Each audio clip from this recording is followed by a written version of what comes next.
Hello friends, welcome to Jaggu Vishay official. C TET या फिर शिक्षक भर्ती परीक्षा की तैयारी कर रहे हैं तो लर्निंग डिफ़िकल्टीज़ का ये टॉपिक बिल्कुल मिस मत करना।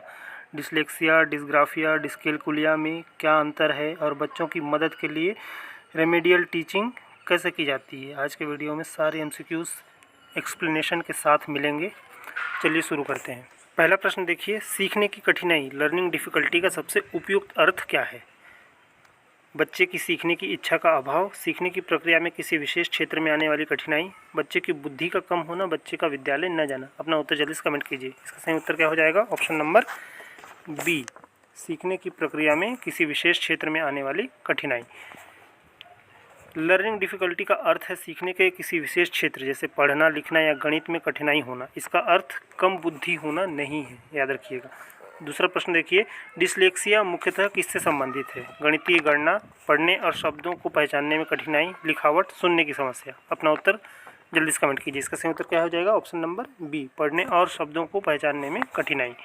डिसलेक्सिया में बच्चों को पढ़ने, शब्द पहचानने, अक्षरों और ध्वनियों को जोड़ने आदि में कठिनाई हो सकती है। आगे बढ़ेंगे। अगला प्रश्न देखिए, डिसग्राफिया मुख्यतः किस क्षेत्र से संबंधित है? पढ़ना, लिखना, गणित या फिर सुनना। बताइए अपना उत्तर जल्दी से। इसका सही उत्तर क्या है? ऑप्शन नंबर बी, लिखना। डिसग्राफिया में लिखने, अक्षरों को व्यवस्थित करने, स्पेलिंग और लिखित अभिव्यक्ति में कठिनाई हो सकती है। आगे बढ़ेंगे। अगला प्रश्न है हमारा, डिस्कैलकुलिया किससे संबंधित लर्निंग डिफ़िकल्टी है? भाषा, गणित, चित्रकला या फिर संगीत। बताइए अपना उत्तर। इसका सही उत्तर क्या हो जाएगा? ऑप्शन नंबर बी, ये गणित से संबंधित लर्निंग डिफ़िकल्टी है। डिस्कैलकुलिया में संख्या, गणना, गणितीय संकेतों और गणितीय अवधारणाओं को समझने में कठिनाई हो सकती है। आगे बढ़ेंगे। अगला प्रश्न है हमारा, निम्न में से कौन सा कथन लर्निंग डिसेबिलिटी के बारे में सही है? यह हमेशा कम बुद्धि के कारण होती है, यह केवल आलस्य के कारण होती है, यह सीखने के किसी विशिष्ट क्षेत्र को प्रभावित कर सकती है, ऐसे बच्चे सीख नहीं सकते। अपना उत्तर जल्दी से कमेंट कीजिए। इसका सही उत्तर क्या हो जाएगा? ऑप्शन नंबर सी, यह सीखने के किसी विशिष्ट क्षेत्र को प्रभावित कर सकती है। लर्निंग डिसेबिलिटी वाले बच्चे सीख सकते हैं, लेकिन उन्हें उपयुक्त रणनीतियों और अतिरिक्त सहायता की आवश्यकता हो सकती है। आगे बढ़ेंगे। अगला प्रश्न हमारा, किसी बच्चे को पढ़ने में लगातार कठिनाई हो रही है, शिक्षक का पहला कदम क्या होना चाहिए? बच्चे को दंड देना, उसे कक्षा से बाहर करना, कठिनाई का कारण समझने का प्रयास करना, उसे कमजोर विद्यार्थी घोषित करना। अपना उत्तर जल्दी से कमेंट कीजिए। इसका सही उत्तर क्या हो जाएगा? ऑप्शन नंबर सी, कठिनाई का कारण समझने का प्रयास करना। शिक्षक को पहले बच्चे की कठिनाई का निरीक्षण और आकलन करना चाहिए तथा उसके अनुसार सहायता की योजना बनानी चाहिए। आगे बढ़ेंगे। सातवां प्रश्न है हमारा, उपचारात्मक शिक्षण रेमेडियल टीचिंग का मुख्य उद्देश्य क्या है? केवल होशियार बच्चों को आगे बढ़ाना, सीखने में रह गई कठिनाइयों को दूर करने में सहायता करना, बच्चों को दंड देना, पाठ्यक्रम को कठिन बनाना। जल्दी से अपना उत्तर कमेंट कीजिए। इसका सही उत्तर हो जाएगा ऑप्शन नंबर बी, सीखने में रह गई कठिनाइयों को दूर करने में सहायता करना। रेमेडियल टीचिंग का उद्देश्य बच्चे की विशिष्ट लर्निंग गैप्स को पहचानकर उन्हें दूर करने के लिए उपयुक्त शिक्षण देना है। आगे बढ़ेंगे। प्रश्न नंबर 8 है हमारा, रेमेडियल टीचिंग शुरू करने से पहले शिक्षक को क्या करना चाहिए? बिना जांच के अतिरिक्त गृह कार्य देना, बच्चे की सीखने की कठिनाइयों का आकलन करना, बच्चे को दूसरी कक्षा में भेजना, केवल अभिभावकों को दोष देना। जल्दी से अपना उत्तर कमेंट कीजिए। इसका सही उत्तर हो जाएगा ऑप्शन नंबर बी, बच्चे की सीखने की कठिनाइयों का आकलन करना। पहले समस्या की पहचान और असेसमेंट जरूरी है, इसके बाद टारगेटेड रेमेडियल इंस्ट्रक्शन दी जाती है। आगे बढ़ेंगे। प्रश्न नंबर 9, यदि बच्चा बार बार अक्षरों को उल्टा या गलत क्रम में लिखता है तो शिक्षक को क्या करना चाहिए? उसे मूर्ख कहना, तुरंत दंड देना, उसकी कठिनाई को समझकर उचित सहायता देना, उसे लिखने से रोक देना। जल्दी से अपना उत्तर कमेंट कीजिए। इसका सही उत्तर क्या हो जाएगा? ऑप्शन नंबर सी, उसकी कठिनाई को समझकर उचित सहायता देना। आगे बढ़ेंगे। केवल गलती के आधार पर बच्चे को लेबल नहीं करना चाहिए, शिक्षक को कठिनाई की प्रकृति समझकर उपयुक्त रणनीति अपनानी चाहिए। प्रश्न नंबर 10 देखिए, लर्निंग डिफ़िकल्टीज़ वाले बच्चों के लिए सबसे उपयुक्त दृष्टिकोण कौन सा है? एक ही तरीका सभी पर लागू करना, बच्चे की आवश्यकता के अनुसार शिक्षण में बदलाव करना, केवल लेक्चर देना, केवल लिखित परीक्षा लेना। जल्दी से अपना उत्तर कमेंट कीजिए। इसका सही उत्तर हो जाएगा ऑप्शन नंबर बी, बच्चे की आवश्यकता के अनुसार शिक्षण में बदलाव करना। इंडिविजुअल नीड्स के अनुसार टीचिंग मेथड्स, एक्टिविटीज़ और लर्निंग मटेरियल्स में बदलाव करना अधिक प्रभावी होता है। आगे बढ़ेंगे। प्रश्न नंबर 11, निम्न में से कौन सा रेमेडियल टीचिंग का उदाहरण है? सभी बच्चों को समान अतिरिक्त कार्य देना, कठिनाई वाले क्षेत्र पर लक्षित अभ्यास कराना, बच्चे को कक्षा से बाहर करना, केवल परीक्षा लेना। जल्दी से अपना उत्तर कमेंट कीजिए। इसका सही उत्तर हो जाएगा ऑप्शन नंबर बी, कठिनाई वाले क्षेत्र पर लक्षित अभ्यास कराना। रेमेडियल टीचिंग में बच्चे की स्पेसिफिक डिफ़िकल्टी के अनुसार टारगेटेड एक्टिविटीज़ कराई जाती हैं। आगे बढ़ेंगे। अगला प्रश्न हमारा, एक बच्चा गणित में बार बार बेसिक कैलकुलेशन में गलती करता है, शिक्षक को क्या करना चाहिए? उसे गणित से मुक्त कर देना, उसकी गलतियों का विश्लेषण करके उपयुक्त अभ्यास देना, उसे दंड देना, उसकी तुलना दूसरे बच्चों से करना। अपना उत्तर जल्दी से कमेंट कीजिए। इसका सही उत्तर क्या हो जाएगा? ऑप्शन नंबर बी, उसकी गलतियों का विश्लेषण करके उपयुक्त अभ्यास देना। एरर एनालिसिस से शिक्षक यह समझ सकता है कि बच्चा किस कॉन्सेप्ट या प्रक्रिया में कठिनाई महसूस कर रहा है। प्रश्न नंबर 13 देखिए, लर्निंग डिसेबिलिटी वाले बच्चे के बारे में शिक्षक की सबसे उचित धारणा क्या होनी चाहिए? वह कभी प्रगति नहीं कर सकता, उसकी क्षमताएं अलग अलग क्षेत्रों में भिन्न हो सकती हैं, वह हमेशा कम बुद्धिमान होता है, उसे सामान्य कक्षा में नहीं रखना चाहिए। अपना उत्तर जल्दी से कमेंट कीजिए। इसका सही उत्तर हो जाएगा ऑप्शन नंबर बी, उसकी क्षमताएं अलग अलग क्षेत्रों में भिन्न हो सकती हैं।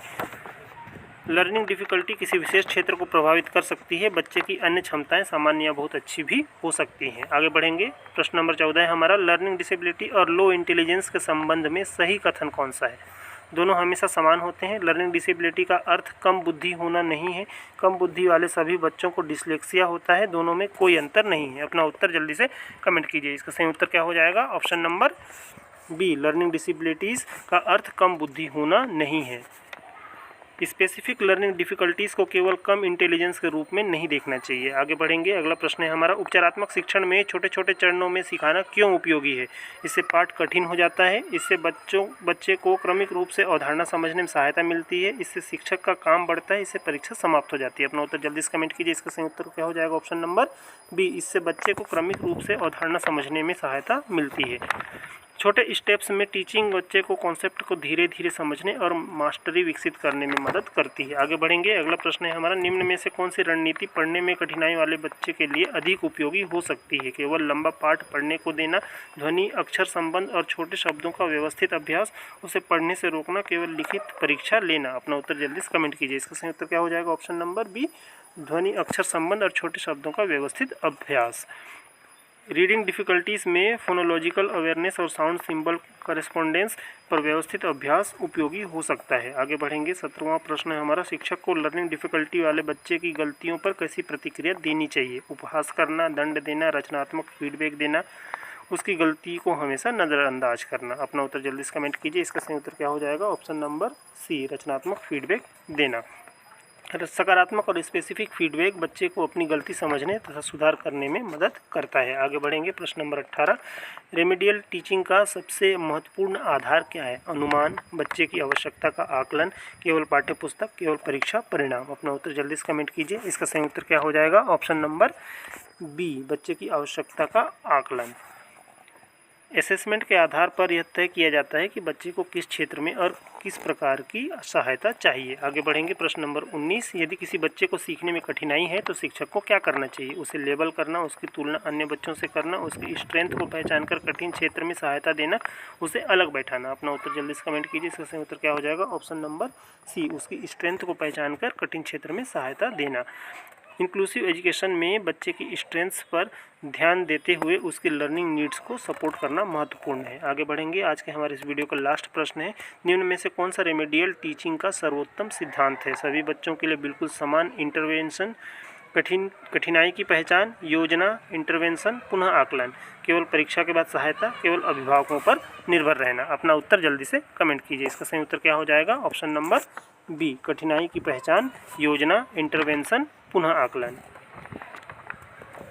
प्रभावी रेमेडियल टीचिंग एक कंटिन्यूस प्रोसेस है। पहले डिफ़िकल्टी आइडेंटिफाई की जाती है, फिर इंटरवेंशन दिया जाता है, उसके बाद प्रोग्रेस का पुनः असेसमेंट किया जाता है। तो साथियों देखिए, इसमें कुछ क्विक रिवीजन भी मैंने बनाया है। जैसे डिसलेक्सिया है, रीडिंग से संबंधित है, डिस्ग्राफिया राइटिंग से संबंधित है, डिसकैलकुलिया मैथमेटिक्स से संबंधित है, और रेमेडियल टीचिंग लर्निंग गैप्स को दूर करता है।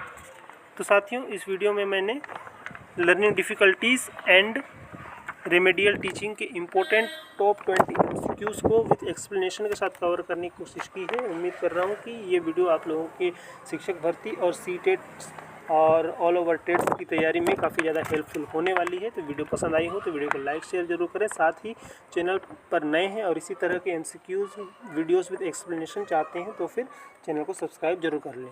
और लास्ट में अपना स्कोर जरूर बताइएगा कि इन 20 प्रश्नों में से आपने कितने प्रश्नों के सही उत्तर दिए हैं और आपने कितने अंक इसमें स्कोर किए हैं। चलिए फिर मिलते हैं नए MCQs वीडियोस विद एक्सप्लेनेशन के साथ। तब तक के लिए अपनी तैयारी करते रहें, स्वस्थ रहें, सुरक्षित रहें। जय हिंद।